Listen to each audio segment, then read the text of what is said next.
2022년 7월 28일 캄보디아 뉴스 시작합니다. 내무부 외국인 거주자 조사 실시. 내무부 장관인 사켄 부총리는 외교관을 제외한 캄보디아에 있는 모든 외국인의 생활을 조사하는 대규모 작업에 착수할 것이라고 말하였습니다. 이 같은 발표는 미국이 캄보디아를 인신매매 측면에서 최하 등급인 3단계 국가로 지정한 후 나온 것입니다. 경찰학교 폐막식 연설에서 부총리는 캄보디아가 3단계 국가인 것에 대해 놀라움을 표했습니다. 그는 캄보디아가 인신매매 방지를 위해 적극적으로 노력하고 있다고 말했습니다.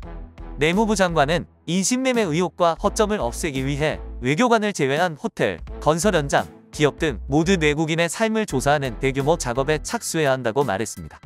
그는 캄보디아에 입국한 외국인의 숙소를 조사할 계획은 캄보디아에 입국한 사람들이 합법적 또는 불법적으로 일하기 위해 입국했는지 인신매매 피해자인지 확인하기 위한 것이라고 밝혔습니다. 신호 부스터 사용 처벌 가능.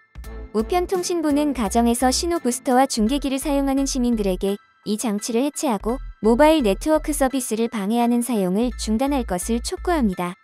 유닛을 즉시 분해하고 더 이상 사용하지 마십시오. 계속하면 법적 대응을 하겠다고 어제 성명을 통해 밝혔습니다. 국토부는 신호 부스터와 중계기의 사용이 통신 서비스에 심각한 영향을 미치는 것으로 밝혀졌다고 전했습니다. 캄보디아 통신부는 법적 조치를 피하기 위해 캄보디아 통신규제 당국에서 인정하지 않는 모든 유형의 신호 부스터 및 중계기의 수입을 즉시 중단해야 한다고 말했습니다. 전기통신법 제84조는 전기통신 기반 시설 및 네트워크 또는 전기통신 설비를 설치, 사용 또는 개조하여 전기통신 기반 시설 및 시스템을 단절, 교란 또는 방해하는 행위는 1년에서 10년 이상의 징역에 처하며 5년 및 200만리엘, 1000만리엘의 벌금이 있습니다.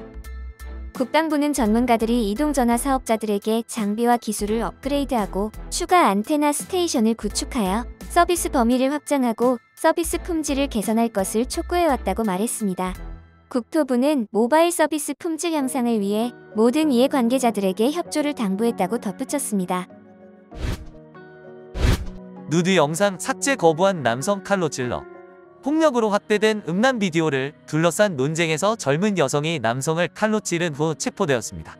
피의자와 피해자 두 사람은 사건 이전부터 연인 관계였던 것으로 전해졌습니다.